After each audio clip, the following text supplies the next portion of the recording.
Welcome back to the Photo Banter Podcast.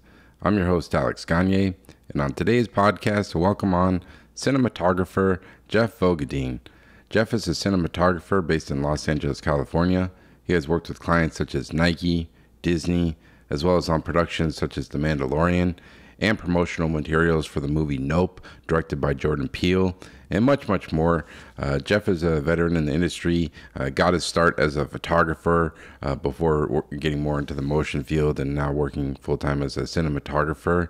So I was really excited to speak with Jeff. I've been friends with him for years, but good to hear kind of more about his backstory and everything he's been working on.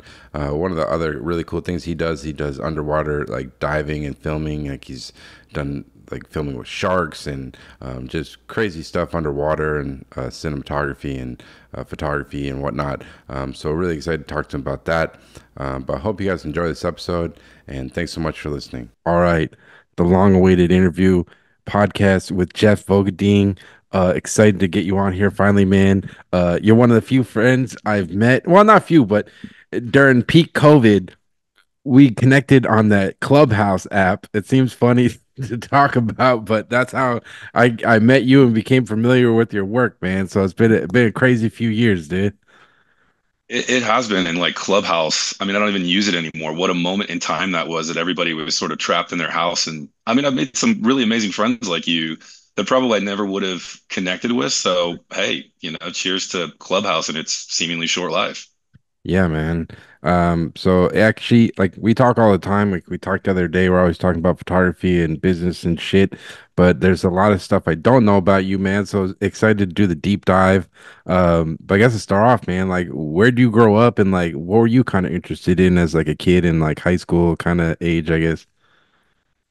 Yeah, I mean, I'm somebody, so I grew up in the Midwest, St. Louis, Missouri, or Misery, I like to say. But it was a really great place to grow up. And I feel really lucky that I knew what I wanted to do really early.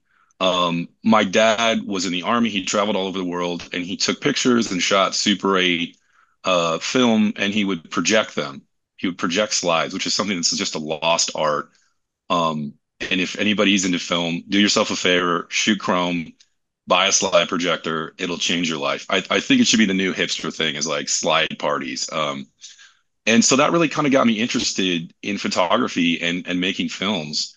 And I think I was 9 years old, and I was at Disney World taking this like paddle steamer, fake paddle steamer across this fake body of water to Disney World.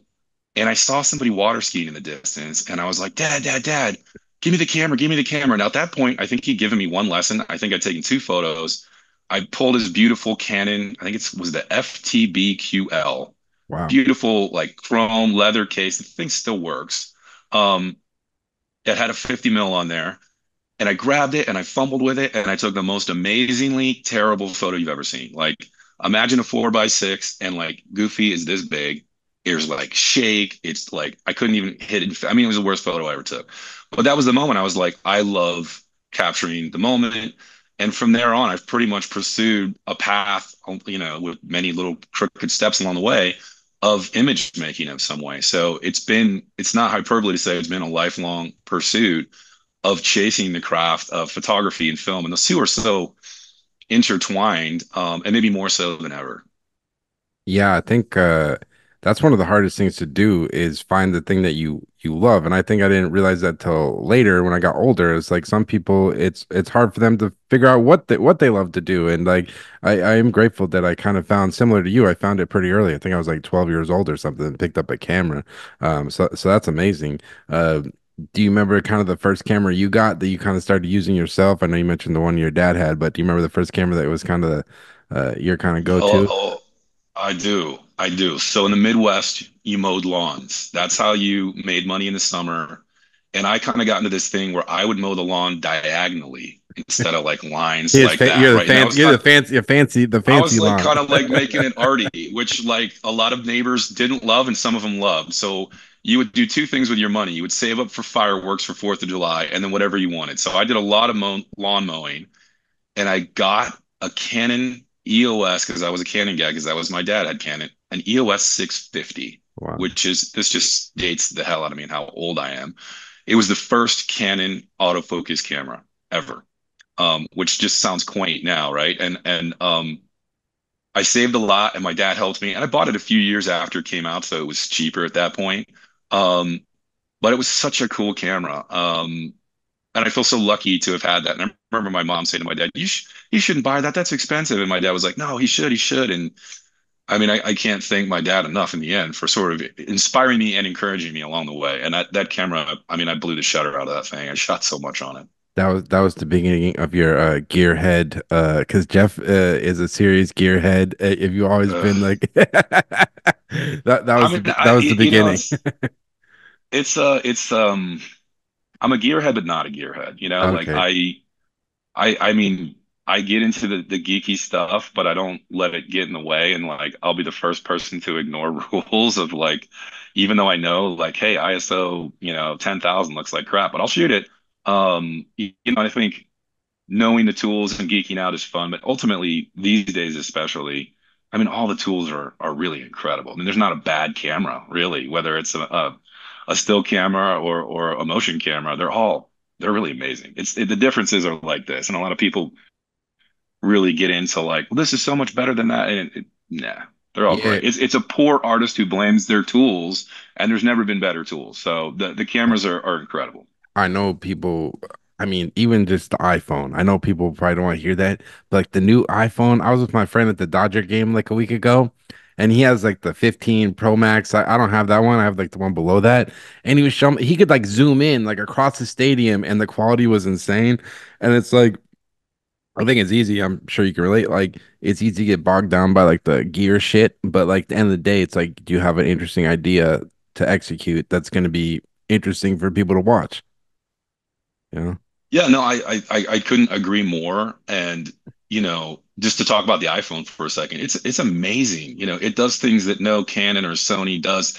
The computational photography, where it's combining multiple exposures, doesn't always look perfect, but it is mind-blowing how good it is from a crappy, tiny little sensor in the end of the day. Hmm. And I have the 15 Max. I had an older one for a couple of years. And what I love about the iPhone is it will really help you hone in on what you like and don't like. Like talking about the zoom lenses, I don't like the point 0.5. That wide angle lens is just not, I'm not a wide angle guy. Like I Yeah, don't it's barely too use it. weird. Yeah, it's But really that's on trend, right? Wide angle is back in trend. And there's so many photography and film trends. But it's interesting when you look at a tool like the iPhone and you really kind of drill down on like, it taught me a long time ago. I like, a longer lens. I like my color tones. When Instagram had filters and you did that, I like warmer tones. It really, in a way, helps you find things in a way that a regular camera doesn't, even though you sort of might already know these things. But yeah, I mean, who cares what you shot it on? I mean, only geeks care about that. And we can geek out on this camera gets, a half stop more dynamic range. But, the audience, for me, when someone looks at something I shot, whatever it is, a film, a commercial, I want them to have an emotion. I want them to feel something, like that's the ultimate goal is to stop somebody for a second because we all see so much crap. hmm If I can do something that stops you and you feel something about it, then who cares about all the steps and crap and lights that got you there, really? yeah, because the people we're all deep in the weeds on like the like what do they call it, inside baseball shit of like how it's made, but the actual normal people that are consuming stuff, they don't give a shit how it was made. They're like, is it interesting and is it gonna make me stop and watch it? That's all that fucking matters. Yeah, no, we geek out and like everybody in our world, I think loves BTS, right? Of like, how did they do that? What was that all about? I think that like is a natural inclination. And I don't think, like it wasn't so long ago that like you didn't see that stuff because it wasn't out there. You know what I mean? Like maybe somebody showed you a Polaroid from set, or it was like a DVD special feature and you saw some of the BTS how they did stuff. But now everybody wants to show that. And I think that's really powerful and cool, that shift that like people want to share and they want to help. And like everybody has the availability to see how things are done. And I think that's really amazing. And that's been a big shift in the last, I guess, 15 or so years.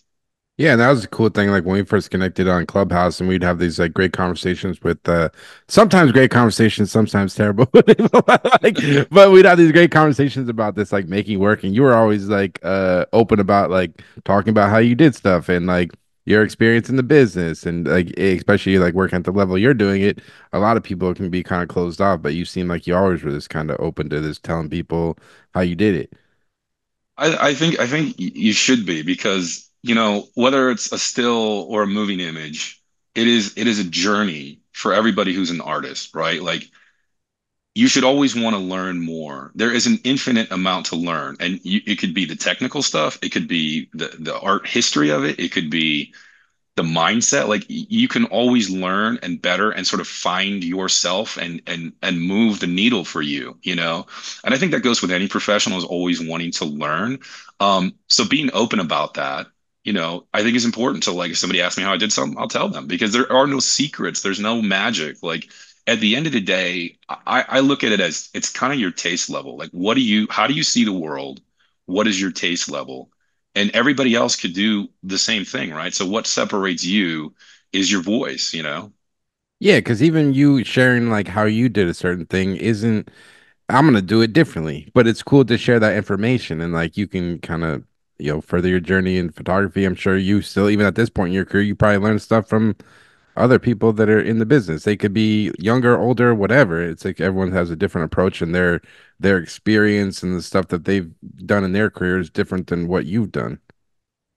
Absolutely, and I can tell you, I can look at the recipe in a YouTube video on how to make this amazing pasta meal, but let me tell you, I don't always nail it, right? Like you can have all the same stuff, someone can show you how to do it, and it still doesn't turn out the right way. So, yeah, absolutely. I mean, I think you should want to help those people that are below you. And I still do so much learning. Hmm. And I think when you get farther down the learning path, you learn so much less because you know so much more. But even those simple things, like I went to an ASC masterclass that's basically Cinematographers Guild, and they had a class with this huge DP who's done all these great, amazing shows and movies.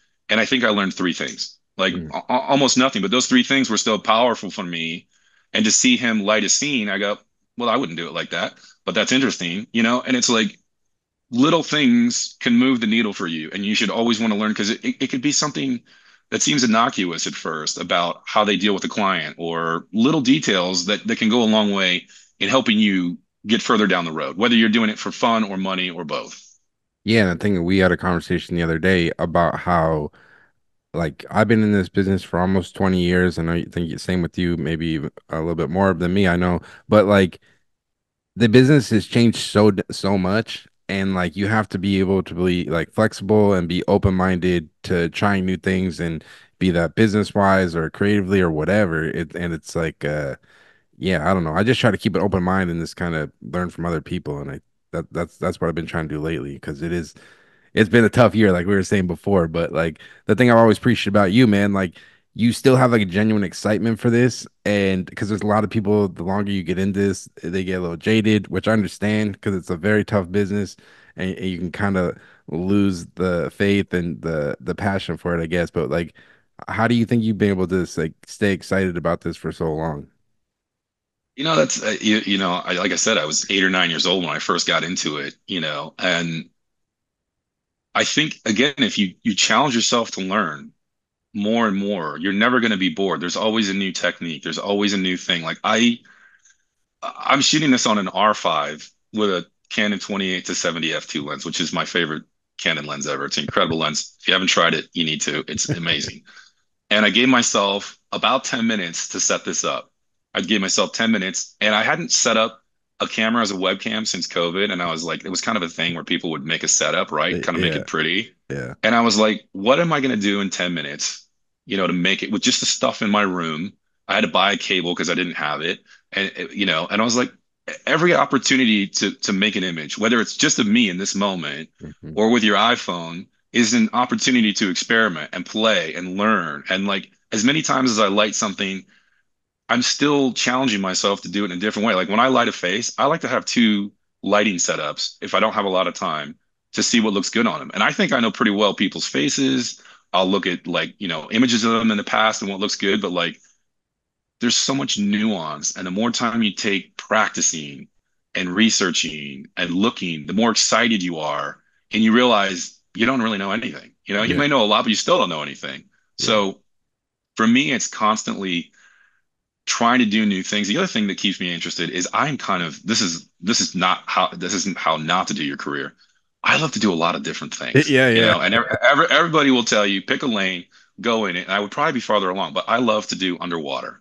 I still do some still shoots for campaigns. I love to direct, you know, I love to just be the DP. Like I love to shoot fashion. I love to shoot cars. And like I can shoot a lot of things. And I think all of those things can inform each other. It might not, well, how do you apply shooting fashion to underwater or whatnot? But like doing all these things keeps it interesting for me because they're all different in how you do them, the mechanics of it. But like what aesthetic can I bring to those things and make them all amazing? So I think that's another thing. When you challenge yourself, go outside of what you've done and try to apply your vision to that will always sort of keep you in love with it, I think, you know? At the same time, I respect for people that they pick a lane, they do this thing, and they do it so incredibly well. And then the last thing I'll say on that is I went from more still based, but always sort of shooting films to going more toward films, you know, and I still love both. And I think a lot of photographers, you know, it's the thing to say I'm a photographer director because that's just kind of how you have to do it, right? That's what the market has morphed into. I don't think a lot of people would have seen that coming. Um, and that's you know, it's a diverse world we're in, right? And so having to be able to do these disparate different things, I think will keep you challenged. Yeah, and you're always like down to shoot. I remember you like maybe like last year or something, you hit me up, you're like, yo, look, let's make something, man. Like you got any ideas? Let's do it. And I've seen you do that before. I think you did like a test shoot with like Aaron Smith or something like a year or two ago, and you were this like you weren't getting paid for it. Like you were this down to this make stuff. And I mean, I do a lot myself. I feel like the more I can just keep the momentum going, I get sharper as a photographer and hopefully more opportunities come with assignments and projects and stuff like that. But that's one other thing. It seems like you're always just trying. You're down to shoot, regardless if you're getting paid for it or not. Yeah, you know, I someone much smarter than me said to me a long time ago, you do a job for three reasons: for fun, for money, or experience. You want to have all three, right? And honestly, some of the best, funnest shoots I have done are tests, right? Because the expectation isn't there. You can play around, you can have fun. You know, it's just, you know, it's me and maybe a focus puller or whatever. Like I did a test, um, you know, that I wanted to, a project, a personal project I wanted to get off the ground. It was me and a buddy who's a gaffer, and he's also a DP, and two models, you know, like stripped down.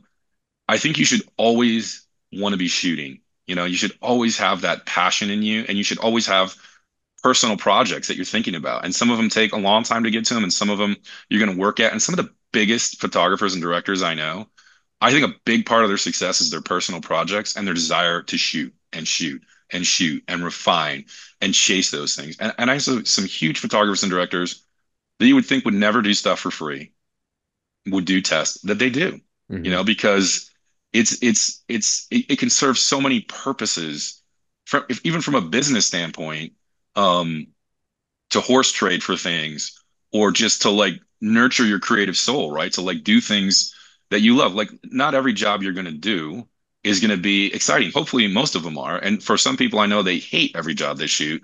So to do those things whether you get paid or not, I think is super important. Yeah, and it's just at least for me, I find when I'm shooting like more consistently and work got personal projects and assignment stuff, I feel sharper. Not only just like creating work, but just like interacting with people. So I feel like it's like a pro basketball player. Like they've been playing basketball for their whole life, but they still show up and are shooting free throws like for hours a day just to stay sharp. And I think I feel like photography and being creative is the same thing. If you're doing it all the time, you're sharper and you're evolving and you're getting better at it. It's like with anything, I think. Yeah, I mean, like Kobe Bryant, right, is like the ultimate example of somebody who would just put in so much work, right?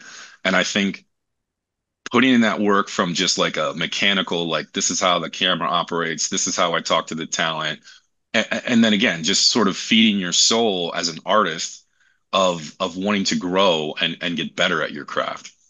Yeah.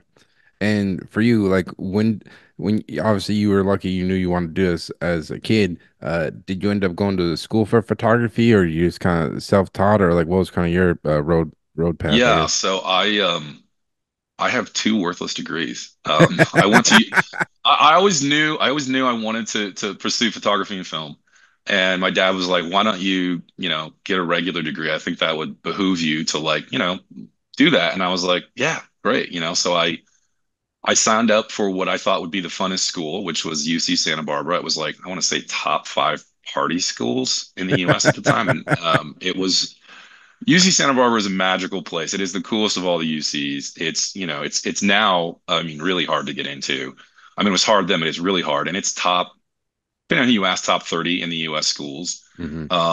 But then I still wanted to go and get into photography. And at the time, I knew of Brooks, which was in Santa Barbara. I was like, ooh, Santa Barbara, I want to stay here. And my dad was like, there's a school in Pasadena. It's called Art Center. Have you heard of it? I was like, no. He's like, you're gonna love it. And I went to visit it, and he was right. Like the Bauhaus design, and I don't know if you ever heard of Art Center Pasadena. Oh It's yeah, legendary. probably yeah, yeah. I mean, it's I think it was Newsweek called it the Harvard of art school, which is maybe a little much. But what's cool about it is their words, not mine. Um, there's photography, there's graphic design, there's animation, there's automotive design, there's product design, there's advertising. Like, and it's not a big school. I mean, I think at the time it was like 1,000-ish students in all these disciplines. And in my photo class, there were 18 people, maybe. And that was considered a big class, you Wow. know. So it was expensive, but it was a really incredible school, and an incredible opportunity. And they had a studio. They had two studios actually, and you could borrow lights, and they had Broncolor, and you could borrow cameras, and shooting. You started out. I doubt it's this way anymore. You started out the first, I guess it was 2 terms or 3 terms, only shooting black and white. You had to make your own developer. You had to maintain your own developer and process all your film by hand. Old school. Um, I mean, that's a lost art, and like, and printing your own prints, like all that stuff is sad that it's kind of gone by the wayside. I mean, it's obviously seen a revival. And I absolutely adore film, but I don't own a single film camera because I see what digital can do. It's better, that's a whole thing right there. But like I was somebody who was scanning photos in Photoshop 2.0, and I don't Wow. think Photoshop 2.0 had layers. Damn. Again, I am a dinosaur, but yeah, so I went to art school. That was a great experience, and there was some business classes, but ultimately, nothing prepares you for the real world. And then I sort of went out into the wild west that is Los Angeles. When you were in school, like what kind of work were you making? Like were there like photographers you kind of inspired you early on? Oh, sure. And I was more into sort of like fashiony portraits and fashiony and sort of darker and sci-fi, and like, had a book of that and was making interesting work. And then September 11th happened, and that's not the kind of imagery people wanted, and it was a hard lesson that like it went like there was those dark, edgy, fashiony things, and then it was like people wanted more lifestyle and happy, and there was a shift in the industry. And that's something that, you got to be aware of, that things will change, taste will change, and technology, pushes a lot of that. Yeah, definitely. So when you got out of school, did you go the typical like kind of photo assisting route, or did you kind of go off on your own, or what was kind of your first step into the industry, I Uh, guess? yeah, I did a few things. I first assisted, which was just a great, and got to work for some amazing photographers. And how you light in school and how the industry lights are not always the same thing. So it was interesting to see, what I could bring to the party doing things my way, and then what you could learn about how the industry does it and the tools. And I retouched for a stint for a photographer. His name is Jill Greenberg. I Oh was her wow. full-time retoucher for a short while, and that was definitely an interesting experience because she at that time was really cranking. Was she was, She would was she doing like the because I remember when I was in college, she was doing all the crying babies and the animals and stuff like that. Was that when I might have been on the first crying baby shoot, and I don't think the baby was supposed to cry. She might debate that story, but it was a great, she's had a really long career. She was somebody, like in the 90s, that I admired because she was using Photoshop in a really cool way when Photoshop was pretty new. mm, So that appealed to me to work with her because she was doing, I mean, I love her like 90s, early 2000s work, super cool stuff. So it was really cool to work with her and see at the level she was working at, and like, geek out. She had a like beautiful drum scanner, gorgeous. I mean, she had one that broke, and then I helped her find a new one. And drum scanners are something that are a lost thing. People don't make drum scanners anymore. And it's sort of like, it's not the exact analogy, but it's kind of like a super high-end record player versus a digital download. And like that technology, in my opinion, is still superior of making a scan. And there are just less and less of them, and there's less people to fix them. So I retouched for her, assisted, and then went into digital teching for a minute, a long minute, because it was just a great way to make money. And I was always somebody that kind of had my finger on the pulse of digital and like bought the first Epson photo printer, and people were like, no way people are going to print on a printer. Like, I used it was a Kodak DCS camera in the early 90s. Again, I am old AF. Um, Before Canon or Nikon made their own digital cameras, Kodak made cameras. They built them off of Canons or Nikons, and they had a SCSI cable, if anybody remembers that. There was no LCD. You didn't get to see your photos. It just Holy had a shit. counter of like how many shots you had left. So I'm somebody who played with, I've always tried to kind of be on the forefront of what's, next, what's happening. So I've always loved, getting the image in the computer, even if you're not going to go crazy with it, it's powerful. So I've produced shoots, and then as time went on, I shot. I also shot. I did, I was shooting, kind of building my career up in like 2007, shooting, celebrities, mostly, B and C list and some A list, and kind of working my way. And I did the thing that you did back then, which was go to New York, right? You went to New York, you showed your book, I picked out these custom like dark blue and dark purple leather. And, it was such an art to like, have somebody make this beautiful book. And I want to say I got 25 meetings in a week, which is a lot in New York, right? It was 5 a day, and they're like Damn. crisscrossing and Running going all over the around. world. And I think I got 7 jobs out of 25 meetings, which is an insane hit rate. Yeah. Um, and then the whole economy went to crap in 2008, and it was like, wow, photographers I knew that had worked for years got out of the business. Like it just disintegrated. Editorial went really, all the big magazines made these just atrocious contracts that killed everything. And it's like, well, I'll just push the computer around and work on super high-end shoots and make good money being a digital tech. And that was also the same time that, you know, cameras for motion became cheap. The 5D Mark II came out and the Red camera came out. And suddenly shooting film, like, which was such a prohibitive thing, to shoot it. And if you were gonna put it into telecine, became approachable. And that's sort of when I made the shift of like, well, I now that I can afford to do this, and there's a demand in the photo world for doing, ad agencies were like, whoa, we could have a photographer do this piece, and it's up this much, and versus this much with a production company. And so I sort of made the shift into becoming a DP and also directing and still taking, stills because I love all those things. So that's sort of when it shifted. And I think a lot of people, got caught at it. At this point, everybody kind of, there are some photographers that are only photographers, but I think, everybody's sort of in this world where, you have to be able to do both. Yeah, and it's like hearing your story, it seems like you've always just been kind of like open-minded and flexible to like trying new things because it's not a straight path to being a photographer, a cinematographer. There's like you said, you kind of did it all. Like you're an assistant, a retoucher, and it was like you like you said you were still making your own work and but you're kind of open to trying new things and being flexible. Absolutely. And like being an assistant and a tech and a retoucher, I wanted to be around these amazing people, and directors too, and DPs, and like just learn everything I could for them, and like I've learned so much incredible stuff being in those positions. And that was part of the draw for me. Like I spent some time with Peter Lindbergh, who I was a huge fan of. I think he's just like one of the ultimate legends. He was even nicer than I thought he would be. Like one of the nicest guys I've ever met, period. And I got to, do enough shoots with him that I, sit down at lunch with him, ask him questions about things he'd shot and this and that. And I'll never forget one of the questions I asked him. I said, Peter, if you could only control one thing in a shoot, what would it be? And he didn't even hesitate. Now, what do you think it might be? What do you think he'd say? Like Talent.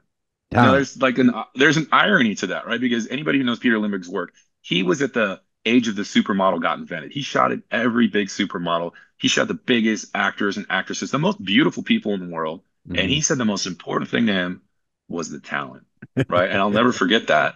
And we did a shoot. I did a shoot with him. He did the shoot. It was an epic shoot. It was for a huge it doesn't matter, fashion company because that's mostly what he shot. and he didn't like one of the models before the shoot, and he was talking about it. And he's like, I fought the client on this. I didn't want this model. Now, granted, this model is at like this top tier. And so I really watched that next day, all the models, and she was not as good as the other ones, right? She was still amazing, but like he inherently knew that she was not moving in front of the camera. And anybody who shot a really good model or actor, like there are people that are so good in front of the camera that make your job so easy. And that was so important to them, the rapport he built and how they would move and how he can get them to move. So uh, all those amazing conversations I've had along the way, I think was one of the big draws of working for all these people is to just learn more. Yeah.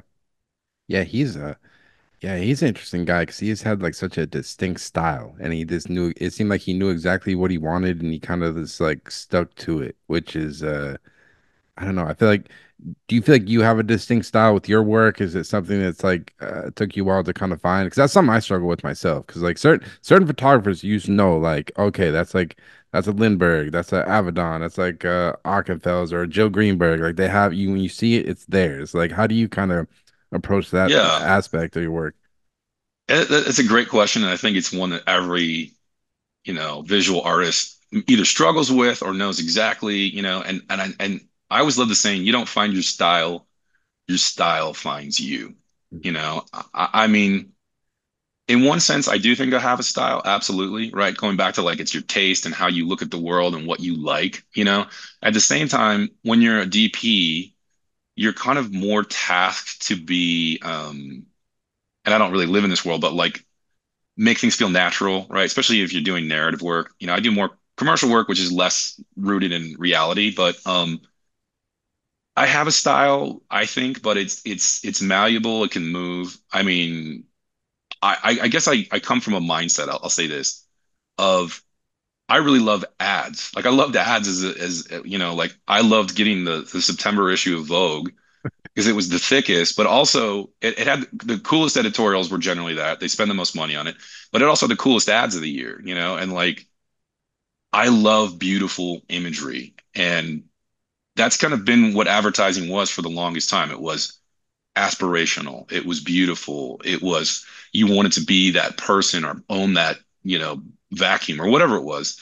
And there's kind of been a shift in that, with social moving away with that, where I'm tangenting a bit, but like there's been studies that say, things that look like ads, things that are classically beautiful and well put together and slick, don't do as well on social media. And that stuff shot on iPhone that feels, and this is my least favorite word, authentic is becoming more popular. So, it's like speaking of, I spoke of trends earlier, like that is a trend you have to be cognizant of, and it's been there for a while. And I also like to do stuff that's pared down, that feels a little more, less polished, if that's what we're going for, right? And I like to do both, but ultimately my style is more a little bit surreal, beautiful or heroic if it's, something that's a strong image. So I don't know if that really explained my style or not, but No, I no, guess that's what I'll say. no, it makes total sense. And one thing I was curious about, because like you said, you started off as a still photographer, and then you kind of transitioned into doing cinematography.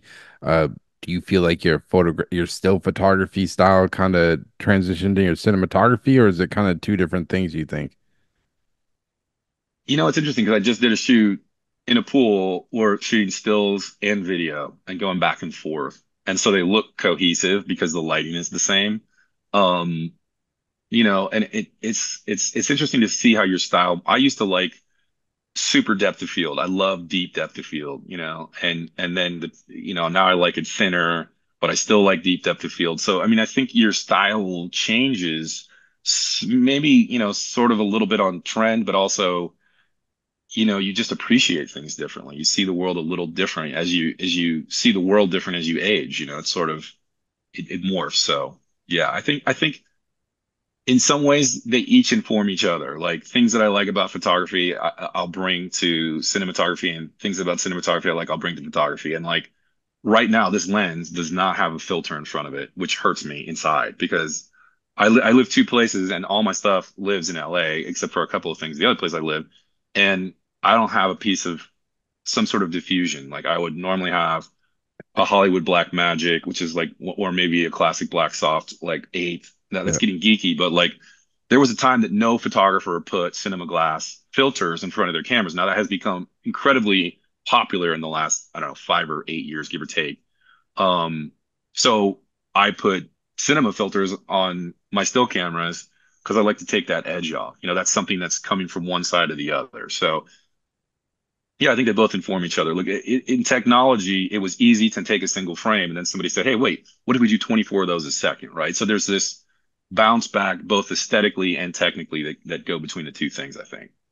Yeah, definitely. Well, I'll get my color grading hat on after this podcast and color grade. And speaking of color grading, it also hurts my heart. Like in the Canon, there's only so much wiggle room you can adjust the color. Like I would have made a LUT for myself because I have two tones. They're pink and red. And so like I couldn't paint the camera with the settings because they're so crude to really get myself, with this light, I'm a little more pink with it than I really even am. So Yeah. yeah. Um, one thing I was curious about, like when you decided you kind of wanted to pursue cinematography more, was that kind of like a hard jump? Like, because it's calling yourself a cinematographer. Obviously, you still do still, but then you're kind of like marketing yourself as a cinematographer, and this is the work you're going after. Like, what did that transition look like? And was that kind of like a hard transition to trying something It, different? it Yeah, it's tricky, right? Like it's tricky in a lot of regards. One aspect is the people that already know you will know you for the thing they know you for. And sometimes it's really hard for them to divorce themselves that you can do something else. Mhm. That's something that you'll face, Then it's like I direct some things where I also DP. I've directed things where I just direct and I have my friends DP. I have things where I'm just the DP and then occasionally I do stills. You get into trouble when you try to say you do all of those, from my opinion, because you kind of have to, like, at a certain level, you have to say, this is my thing, right? Like, there are people that are director DPs, there are people that are this or that, but I feel like from a big picture standpoint, you kind of got to pick your lane. So, like, I will say I am a cinematographer more than anything else. It doesn't mean I don't do those other things well, because, like, joining the local 600 cinematographers union, could I also try to join the Directors Guild? Yeah, but that's a whole thing. It's like each of these has a path, and at a certain level, they're going to have a director and a DP and a first AD and all the other pieces. So you kind of have to choose a lane. Photographers are kind of lucky that they can say photographer, director confidently, that those two things go together. You don't see as many photographer cinematographers, right? Like those are more rare, interestingly. Even though they maybe are more related in a lot of ways than photographer is to director. So yeah, I think, some people will only see what you did in the past. Some people, you'll have to like sell people on this idea and people that don't know you, then you're starting from scratch, right? So it can be challenging to pick a lane and say, this is what I am, and here's my flag, this is it. And were you kind of like building your own reel at a certain point? And it's like, how do you kind of do that? Because like you're a still photographer, and then now you need a new portfolio of like motion projects. Like, what did that look like? And like, what are kind of some of those early like I don't know projects you got to work on, or how do you kind of build that Yeah, I mean, initial? look, I'm still building my reel, right? Like it is an ever evolving thing to add, and I need to update my website and everything else, and that's a whole monster in itself. But yeah, like you're always doing it. You never should stop. It should always evolve. And it was kind of, I got into it when the technology allowed it, like the cameras became cheap. And so it was, some of the people that I worked for trusted me to like take this leap, like, oh, well, yeah, I know you can do this. And so I piggybacked a lot of stuff in the photo world, which, between shooting a commercial, that's a commercial, and shooting a photo shoot, that's a photo shoot. They're two very kind of different worlds, and like a big advertising photo shoot is kind of a kinder, gentler place, like, and you're going to eat a lot better. I'm going to tell you that right now. It's a smaller crew, and there's not the hierarchy, like no one has ever told me don't talk to a celebrity. I've talked to like every big celebrity in the world, and some photographers don't like it more or less, but like it's whereas you get on a big commercial shoot, the first 80 is nobody looks the talent in the eye. You walk away, Yeah. like it's a tiger and it's gonna bite you or something. But Don't move an extension cord if you're not on yeah, electric. It's like yeah. every little So thing. so So I love photo shoots because it's just everybody. It's more free form and less chain of command and just nicer. The limitation is it's generally not as grand of a thing. It's usually not all the bells and whistles. It's usually not a full-on commercial. It can be, but it's not as much. Whereas when you're on a dedicated commercial, you've got all the pieces and you've got the best person with grip and the best person with lighting and all these different things at the highest level. And I love that for the collaboration because it's I always say, if you combine all the years of the people's on-set experience and you can put them together to synergize, you get so much more out of it. And I always try to say to crews, and I don't say it on every shoot, but if I get the moment, I like to say, hey, look, if we can put and harness everything together, we can really make this thing even bigger and better than what the boards, the storyboards say. And if you have an idea, please bring it to me in a nice way. And I might not always take your suggestion or it might not be possible, but I want to hear you. And I mean, I've gotten some suggestions from like the third grip, who's like third down the chain of that department that were incredible. And when you take all that and you harness it, it's more collaborative. You need all these people because there's too many moving parts, and that collaboration is one of my absolute favorite things about commercials and film. It's just amazing. Yeah, and like with the motion projects, when you're working as a, how do you describe it? Like, is there a different cinematographer, DP? Is it kind of interchangeable, or what is I that? think, yeah, or director of photography. I mean, I think they're all interchangeable. I think cinematographer maybe sounds nicer. I often say director of photography too. I mean, it's whatever you want to say. But my question was like on those type of projects where you're the cinematographer, and then there's obviously like a director. Like, what does that relationship look like? Because are you just kind of like a hired gun, or do you feel like you're allowed to put your creative input into it, or like how does that kind of work?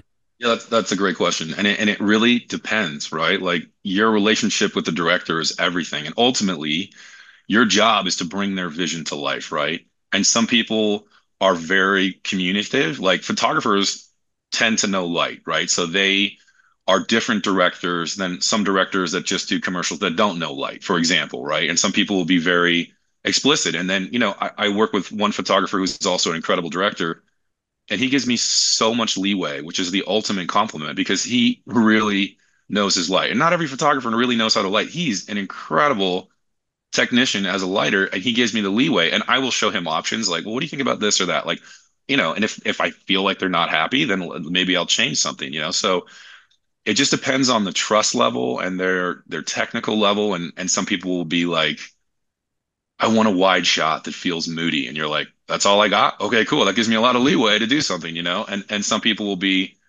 like I've never worked with Steven Spielberg, but I've seen behind the scenes. He'll be like, okay, I want a 27 millimeter, and I want it right here. And it's like, woof, like that's amazing too. So directors work at different levels of their control and what they know. And look, that goes a step farther. Like when I'm working with my crew and I go to the gaffer who is basically sort of like the first assistant, sort of in a way.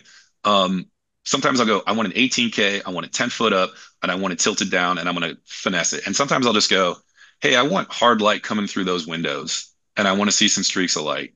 And I let them go do their thing, right? So it goes all the way through the system, right? Of like some people are very detailed and they know exactly what they want, and some people give broad strokes, and then you fill in the pieces of the puzzle. Yeah, so I would imagine, yeah, some directors are probably leaning on you more for technical stuff, and then others not as much, and everyone's kind of different. Every job's a little unique in that sense. Yeah, and I think it's a real art, and I'm still improving on it of like reading the room and understanding boundaries and like, finding their style and like looking at their work. What do they like? What do they not like? And just trying to like be as efficient of taking their idea and making it the absolute best it can be. And how did you kind of, because you going from still photography to doing really high end like cinematography stuff, like how did you kind of learn the technical aspect of this art form? Were there like, did you have any mentors or people you kind of learned from, or you just kind of pieced it together yourself? Like, how did you kind of learn that new skill set? Yeah, I never had a mentor. I mean, I wish I did. I mean, I still wish I had a mentor. I mean, there's so many people above me that like, it would be awesome to have that, like, the top dogs to pick their brain now and again. And I sort of have some of those friends, and it's a hodgepodge, right? It's like being on big sets, and like talking to the people there and looking at behind the scenes and looking at movies and then looking at it on a waveform monitor on your computer, like, well, what level of light were they using? And it's just all the things together, like just, trying to be a sponge and take it all in from as many places as you can to sort of inform how you're going to do things. Yeah. And one thing I was excited to talk to you about, you're really well known for like your underwater like cinematography. Like you actually just posted a really cool commercial you did for Garmin yesterday on your Instagram. I think it's on your website too. But when did you kind of start getting into the underwater stuff? Because you went diving with sharks and you've like gone all Yeah. around the world doing this type of stuff. Yeah. Like boy, one of my favorite things to do. Like, once you go underwater with a camera, you realize how much easier stuff is on land because it is so much harder and it's so much more challenging, but it's also so much more rewarding. And honestly, some of the most beautiful things I've ever seen are like at 100-foot depth, like just incredible stuff. I got really lucky. I worked with a photographer director named Michael Muller. If you haven't seen his work, he's definitely worth looking up. He's such an Okay. interesting and cool guy. And he was shot a lot of big celebrity movie posters. That was his big thing that he'd done and he still does. But he had a real big passion for the ocean. And I kind of came on with him when he was kind of at the tail end of, he still dabbles with it, but he was shooting great white sharks with pro photo strobes underwater that he Yeah, had that was crazy. Yeah. custom made, right? And so I came in on that and we got along and he said, "Do you dive?" And I said, "No, I've always wanted to." He's like, "I'm going to pay for you to get certified." And that is honestly one of the best gifts I've ever gotten in my life. And I am still waiting to pay that back to somebody in my life. Many years later, I still haven't found the person that like has super wanted to do it. A lot of people are like, yeah, yeah, I want to do it, and they never follow through. So it's something I'd always wanted to do, and it was the right timing, and he encouraged it, and it was like a whole new world opened up. And that was many, many years ago. And I got to go on a lot of just incredible adventures with him. And one of my favorites, and there's so many, and you think about your career, I think dream jobs, right, is like something you should aspire to. And one of the jobs I did with him was a dream job. And he shot, um, I guess you call it a VR project, 360 3D. I just dug this guy up because I watched it again. If that doesn't make sense, Yeah. this is an Oculus, it's an older one. But there was a moment around 2016 that VR kind of came into the forefront. And there was a big event at Paramount lot, and all these big wigs from Hollywood were there. And it was like, VR is the future, this is it. And then Mueller, to his credit, sort of saw an opportunity and he's like, I want to do a project with this. And so I want to say it was 8 trips or 9 trips around the world in just a few short months. And he partnered with RSA, a division of RSA. RSA is Ridley Scott and Associates. So that guy, like Gladiator, Alien, some of the biggest movies, it was through his company that was doing the production. So it was a real treat to go into the office for prep. And as we were doing it, it was just such an amazing thing. And I've never probably shot more footage in my life. There were custom underwater cameras. I think one of them had, I'll call them eyes, 12 eyes. So 12 separate cameras to make up a 360 sphere. So you want to talk about data wrangling. Like I think we went through 80 terabytes in the first shoot and a half, like crazy data. So um, it was just a treat to shoot underwater and to shoot. I shot almost all the above water stuff. We had custom cameras. We had, there was a Nokia made a camera, Nokia phones. They made a camera called the Oza, which was a VR camera that was super crazy. And it was such a cool learning experience because we learn as visual artists about lensing and about, T-stops or f-stops and, depth of field and exposure. And all of that completely goes away when you shoot in 360. And then when you do it in 3D, there's other rules. Like you can't get closer than 6 feet to the camera because making the image merge doesn't work anymore. Um, so it was just a whole new way of looking at the world because you can set the start point of where somebody looks, but they can look anywhere, right? And that's the cool thing about it, right? You can literally look behind you, in front of you. So it was this like whole new way of exploring the world of like, if I want to shoot a landscape, I got to go hide somewhere or someone's going to have to paint me out and post, and Yeah. that's going to cost money. I don't know how many times I was like hiding behind pieces of a boat or a rock or whatever, like to get these amazing vantages that someone could see completely anywhere. So as an experience to go to like places like Galapagos and walk on an island that less than 50 people had walked on to see this little bird called, I think it was the bloodfinch or the vampire bloodfinch that only lives in the Galapagos on two islands, and they peck like blue-footed bobbies and drink their blood to live. So to be up there with a scientist and to shoot that, and I shot it, 2D stuff on the red. I shot the 360 cameras, and a Muller sponsored by Leica, and we had all the Leica cameras. So I always had like a Leica on me, and it was like you just couldn't stop shooting. There was so much to look at everywhere we went, and just every night just completely wiped out, because you just shot and shot and shot and shot, and you just couldn't shoot enough. It was amazing. This is what I love hearing about that story is that like obviously you and Michael Muller are like working at a high level doing these like productions, but you're still, especially with that type of stuff, new technology, you're just figuring it out. Like you get the job and they're like, "Hey, we want to do this," and you've never even done it before, so you just got to like figure it out. Like so, it's like, Yeah, I mean, is it intimidating going into those projects where it's like I've never really done this before, but I'll figure it I out. mean, yeah, I mean, look, you learn as you go. Like we had uh, a really smart team that built the underwater cameras. I mean, the first version, it was like, I don't know, 3.5 feet tall, and it weighed over 100 pounds. So getting that thing in and out of the water was just a nightmare, right?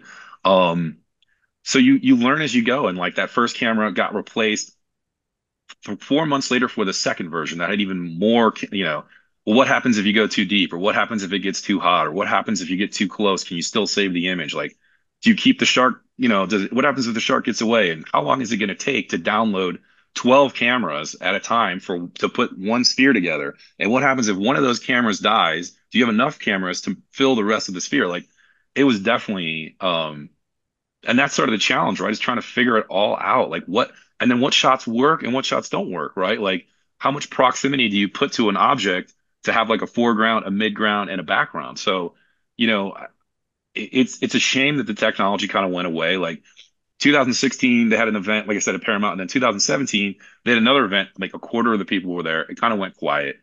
Um, and then Apple just came out with their the Vision Pro, right? And I was like, oh, the price is too high.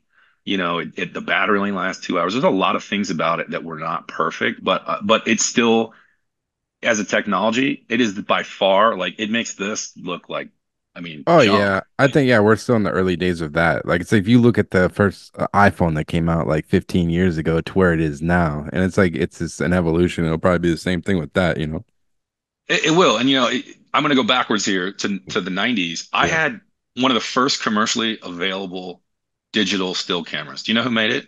Was it you said Kodak, right? Was it Kodak or Well, no, but this is like consumer, like less than $1,500. It was uh Apple. It was Apple. Apple wait, made a digital camera. Like nobody knows that. The Apple Quick Take. It held 8 images at 640 by 480. Nobody even remembers that. And I wonder if the Apple Vision Pro will be like that. That's something that people completely forget, or it's going to be a big stepping stone. Look, I think eventually the idea of like having glasses and everything is projected, or contact lenses. I don't think we'll see that in our lifetime. It's not that far away. And so to get that really good display quality, it's hard to miniaturize it, and that people want to wear it. It doesn't.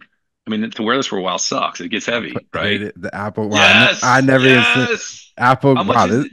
it's $78. You can get yourself an Apple Quick Take. I can't believe I've never heard of this thing before. How And cool does it look? and it Like it had a looks like binoculars flash, or something. and it had a Yeah, it flat. had a flash. So it took but it took. Damn, dude. So like little SD cards. I wonder what the media was that it took No, on. there's no cards. It was internal memory, and there was a serial port, which is like the predecessor to USB. Yeah, And you had, like, you can't even plug that into a computer that's not 30 years old now. that's crazy. I still have mine, and it doesn't. Sometimes it turns on. And I wish I could buy an old computer. I should, just to like take these crappy 640 pixels by 480 pixels. I mean, it's like a postage stamp. Um, so yeah, I mean, and I'll just say one more thing about the Apple headset. It really is incredible. And it's a bummer because they marketed it like you're going to put this on and you're going to be in your office and you can like look at your Mac over here and you can watch TV over here. And I'm like, oh, that's kind of they didn't push at all that like you could really use it as like a 360 movie, or it's a cool way to experience things. And so I feel like there was a missed opportunity. So we'll see. I mean, and that's the thing. I love being exploring the new technologies, right? Because that A keeps it interesting, and B, you look at the possibilities, of what's possible. And now there's you've seen the Sphere in Vegas, right? Yep, yep. Right. And that's like a 180 experience, right? So like I think people kind of gave up on the idea that you need to just shoot in 360 because most viewers don't turn around behind them. You know, when people put this on, I watch them and they like kind of move around a little bit and then they just kind of get stuck, which is a shame because the films I shot with Mueller, like you could watch them 10 times and get a different experience every time, just looking a different way and see something new. Um, so the Sphere is maybe the next level of like trying to push the technology, make an interesting way to tell a story, whether it's watching U2 or there's a movie, I still haven't seen it yet, that Darren Aronofsky did. So yeah, I mean, maybe, that will be a little thing like 3D that comes and goes, or maybe there'll be more of that. It's hard to say. So, like, obviously, this is a hot topic the last year or so. With all the AI talk and everything, are you and someone like yourself who like you embrace new technology, are you scared for the future of like being a commercial artist, like be it photography or being a cinematographer, director, whatever? Like, what's your perspective on all the AI stuff that's coming out? Yeah, big question, right? And one I think everybody is sort of asking themselves and has different opinions about. And look, if I could predict the future, I would be a rich man. But I have some thoughts. First one is, have you heard of the term UBI? No, Ever heard of that? nope. Universal Basic Income. Oh yeah, yeah, yeah, yeah. Yeah, and it's a term that sort of came up, I want to say in Hawaii of all places. They started talking about that in their state legislature, I believe. And don't hold me to this, but I'll get it right in spirit. They started talking about like maybe 6 years ago because they saw like robots that could like clean the hotel room or Hmm. vacuum or whatever. And they were kind of forward thinking, going, wow, technology might replace a lot of jobs. That's our one of our biggest industries, which is tourism, right? So I think all of us should be a little bit, wary is maybe not the right word, but like open to the idea that a lot of things are a lot of jobs potentially are going to go away, whether it's photography or filmmaking or whatever it is. Um, Things are going to go away. And I'm gonna give an example that's close to home. My brother works in finance, and last summer he showed me these photos that were AI.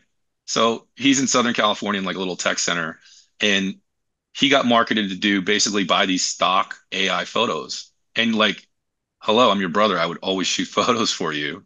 So he knows somebody that would do it for him for Yeah, free, yeah. like because he's my brother, and he bought these AI photos. Like he's just he has a small, well, not that small of a company, but like he could afford to do any shoot he wants, or I could do it for him. And he did these photos, and I'm not mad at it because they make total sense. He doesn't have to interrupt, he doesn't have to get models, he doesn't have to do anything. He just buys these images, and they're way more than good enough.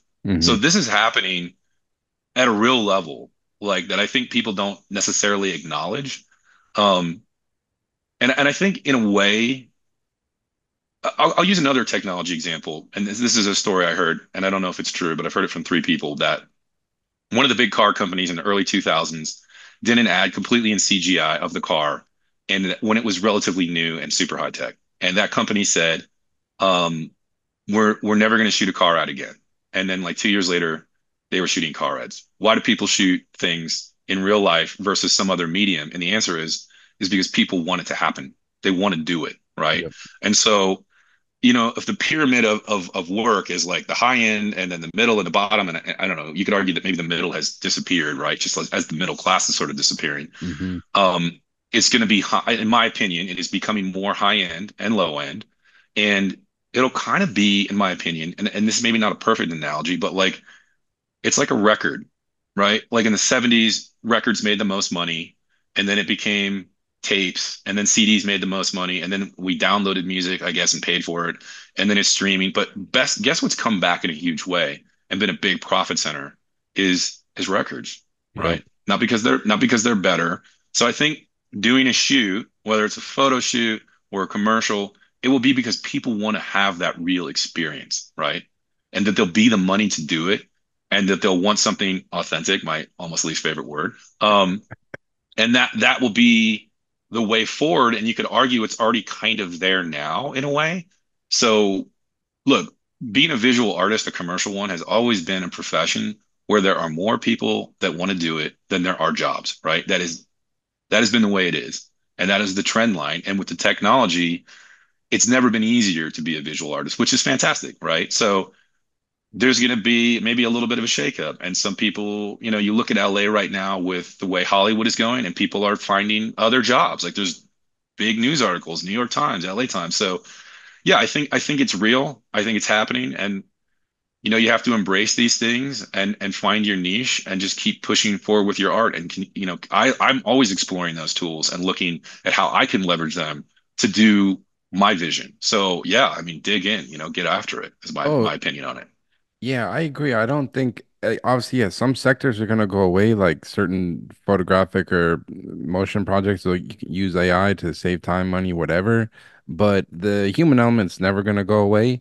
And I've been using some AI tools already, like with the podcast. I've been using Adobe just released Adobe Podcast, and they have like an AI, it cleans up the audio. And it's Wow. incredible because a lot of times like I don't have a studio, so I'll be recording in somebody's like I was at Ari's house like a week ago and did some at his little studio and it's like echoey, but I just upload it in there and it cleans up any like echo or if I accidentally bump the mic, it like cleans up all this shit. And then even like I just started using Chat GBT. I'll go to my I'll just type in what were the highlights for, I can literally when I record your episode, I'll upload it. I can go to Chat GPT like in a day or not even and be like, what were the highlights from the interview with Jeff Vogeding? And it I literally want go to know, what are the highlights going to be, and Alex? I it will can't wait tell to see you what ChatGPT. yeah, and it will tell you and I'll use it because I'll clip out like the clips and it makes it saves me time instead of having to listen through the whole thing again. It'll go, oh, we talked about this, and this. So it's like I just look at creativity and human beings are not going away.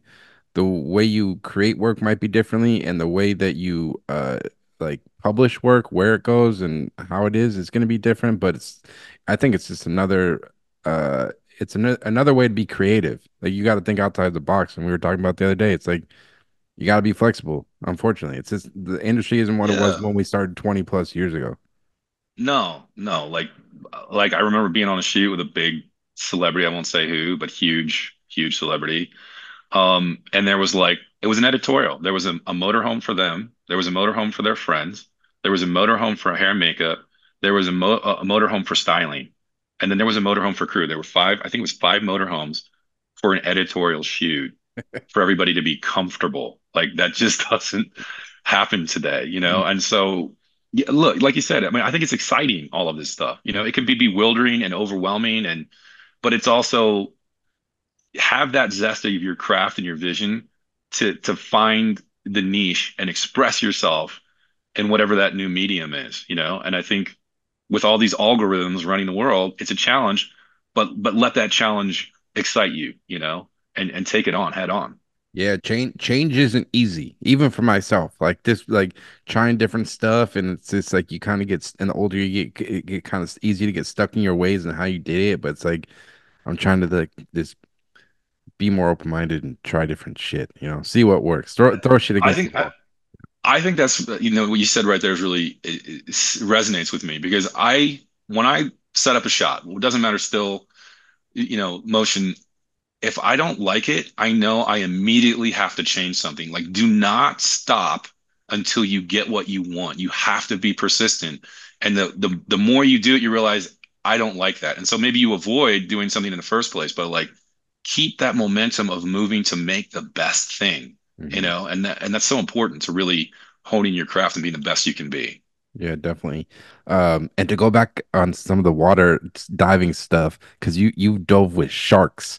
Many times. What Yeah. do you remember about? Because like, and these are like big sharks. What Yeah. do you remember about the first time you dove with sharks? And like, are you guys like in a cage, or sometimes you're this out there? Like, what does that look like? Yeah, I mean, it's one of the first big ones I did. And we had two guys on our team.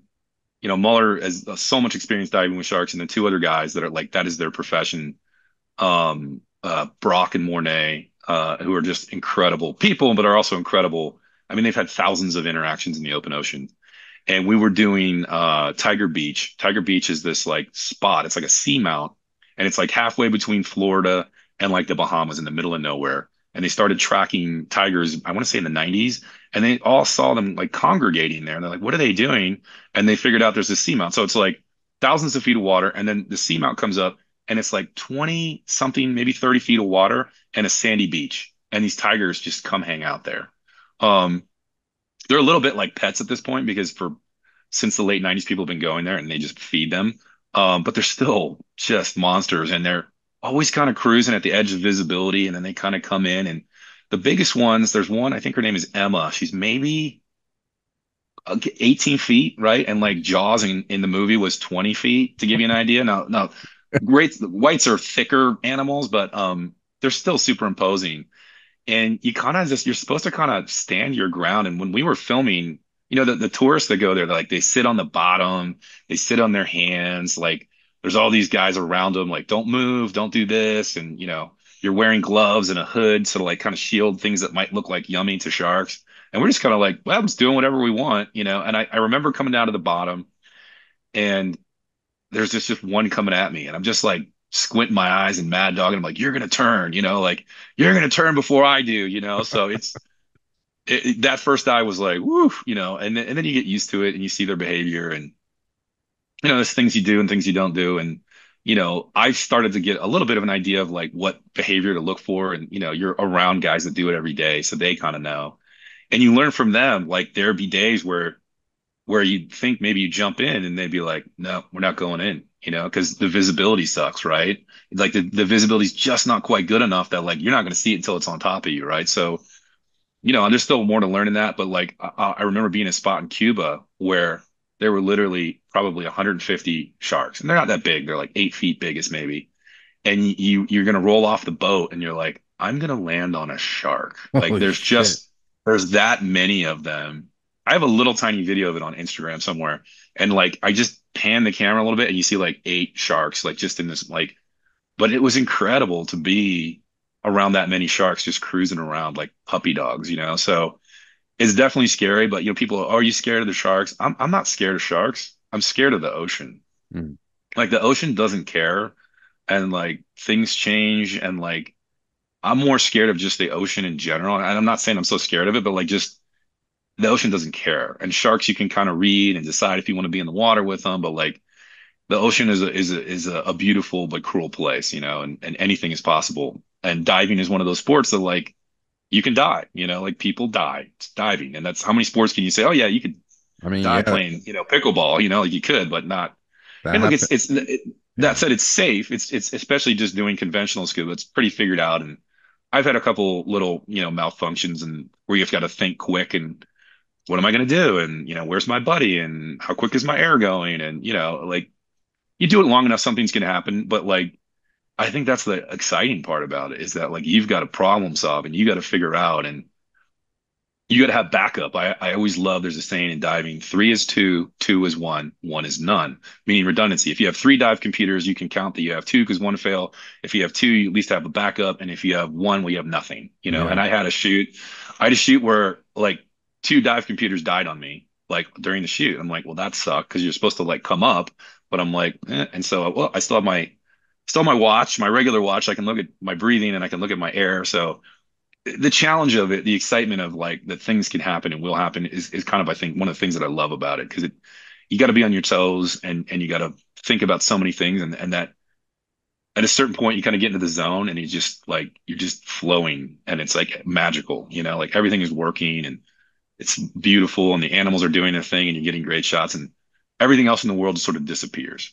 Yeah, and you made a post on Instagram. I did a scroll back, and you mentioned like, because shooting underwater, like, yeah, you have to monitor all these different things, like your air and how deep you are, and then on top of that, you're trying to shoot, and it's a physical thing. Like you're swimming and it's like a physical thing. You're holding the camera and the thing on your back. So it's like there's so many things moving. And you kind of mentioned in the post, you're like, yeah, some days we just didn't get the shot. We just didn't because you're just like you're a human being and you only got so much energy and sometimes you just get burnt out and then you're trying to chase animals and I don't know, sometimes that's what was kind of interesting about it. There's just like a Yeah. very human element to it. Yeah. I mean, I don't know how many times I have quote unquote sprinted underwater and swam as fast as I could. And when you're like at 120 feet and you're sprinting, which you're not supposed to do, it's like being gassed, like is such a sucky, horrible, awesome feeling, but you're like chasing whatever it is, a whale shark or, everything swims faster than you underwater. And when you get those moments, and those moments can be so fleeting, you see like Blue Planet, people shoot for years. They go to the same place to get once in a lifetime footage. It's really a numbers game. So when you see an opportunity, you got to chase it. And when it works and everything's going your way, it can be the most satisfying and some of the most beautiful stuff you can see. Yeah. And one project that's on your website, I saw you got to work on a trailer for Nope, the movie by Jordan Peele. I was kind of curious, what was it like kind of working on that project? And Oh boy, one of the coolest projects I did. I actually shot two. I still need to post the other one. Shot like a promo first for the movie, which is on my website but not on my Instagram. So most of the time when you shoot a movie poster, there's like a video element. Sometimes they use it, sometimes they don't. Theirs went on Instagram. It went like in movie theaters and TV screens, like in the lobby. Um, and that was with the photographer director Kwaku Alston, who's just such an amazing. If you don't know his work, you have to check it out. Incredible guy, incredible artist. Um, and then we did another one because that one was successful. Shooting Steph Curry for like a promo that came out, I think during the finals a couple yeah, years ago, NBA finals. And that was one of the coolest projects. But I think one of my favorite parts was not actually about the shoot. It was that we got to go screen the movie and then meet Jordan Peele and the producer and talk to him about the movie. And wow, so it was me and Kwaku and one of the heads of Universal, at his production facility, in LA. And so to see the unfinished movie, kind of behind the scenes, to see all the special effects. And the DP who shot it was Hoyte von Hoyte, who's I love, who's one of the legends of the business, because they wanted us to sort of be in the spirit um, of that. So what it was such a cool experience. It was also cool to see his cut and then how it changed to the final, which also was really cool. And just to talk to him, and boy, there's so many questions I wanted to ask, but like he kind of, yeah. he was such an awesome guy. I mean, what a cool guy he is. So that was a really amazing experience, part of it. And then it was like, okay. We get to so much went into that shoot. It was crazy in such a short amount of time. And you're gonna have an hour. You're gonna have an hour with Steph Curry. And you get with somebody like that, their schedules are so packed. Everything is spoken for. And he was gracious and he was there a bit longer, but you're like, okay, I'm gonna shoot a whole commercial in like an hour and 20 minutes. Cool. Well, that's stress, right? Like that is not easy to do. Most people spend all day on a commercial or maybe 2 days, right? So that was super challenging and exciting. And that was a situation where collaboration was just like firing on all cylinders, and everybody brought it together to make something magic. And yeah, I don't know if Steph Curry hit all the 3 pointers he shot though, or did he? But he was he's such a nice, cool guy. So that was to be able to do two promos for the same movie was a real treat. And the folks at Universal are amazing. They really want to make for their big movies. They have amazing creative, and they come up with this really cool ideas, and they do really amazing stuff. And it's I love when I get a chance to do stuff for them because they really do it right. And like a project like that, like because obviously Jordan Peele and I don't know who the cinematographer that worked on Nope or his movies, do you feel like you need to like match that look exactly for the trailer? And are they like even getting in the weeds of like Yeah. we shot it on Yeah. this camera and we lit with I mean, this? so they shot it almost all on IMAX. So okay, the most expensive, the most amazing, like wow, and like like is it daunting to say kind of make it like look like Hoyte von Hoyte, directed by Jordan Peele? Yeah, that's kind of a tall task, and Mhm, I wouldn't say that like we totally fit it in their world, but we kind of made it like it's possible to be in their world, right? And still putting our twist on it. And mhm. that's tough because of course we're not going to shoot it on IMAX. IMAX is some crazy look, just Super 35 film. Yeah. 11 minutes of that cost you $1,200 to shoot it and process it, right? Now multiply that probably by, I'm guessing 10 for IMAX, probably, like for 11 minutes or whatever. So it was never going to be on IMAX. It didn't make sense, especially because we had three cameras on that. It didn't, or actually four cameras. You're not going to have, there aren't even four IMAX cameras to put on something like that. So but I feel really lucky to have been able to do that. It was Awesome, awesome experience. No, that's great. And I guess to wrap up, man, like you've been doing this for a while, but what kind of keeps you inspired moving forward and anything you're kind of hoping to work on? Yeah, I mean, I have like six personal projects that like I either started on or in the middle of. And so like even if I'm really busy or not busy, I'm always sort of keeping those things running because that's what keeps me interested. And sometimes those things you do lead to bigger things monetarily or whatever. And I'd say just for me, it's like always having some project that I'm putting some time toward because that's what fuels like my soul and keeps me excited and interested in doing some sort of visual medium, whether it's 360 3D or VR or whatever it is, you got to keep moving forward, and that's what keeps me excited about it. Perfect. Well, thanks so much for taking the time, Jeff. Really appreciate it. And Thank you. It's been a real pleasure. so there you have it. That was the Jeff Vogeding interview. Just want to thank Jeff so much for taking the time to come on the podcast. Like I said, Jeff's been a friend of mine for a while and someone who I really respect in this industry. So it's great getting to sit down and talk to him about his journey with photography and cinematography and everything he's worked on over the course of his career. Really talented guy. Definitely go check out Jeff's website at jeffreyvogeding.com, and you can follow him on Instagram at JeffV0. I'll put his link in the description. You can go check out more of his work.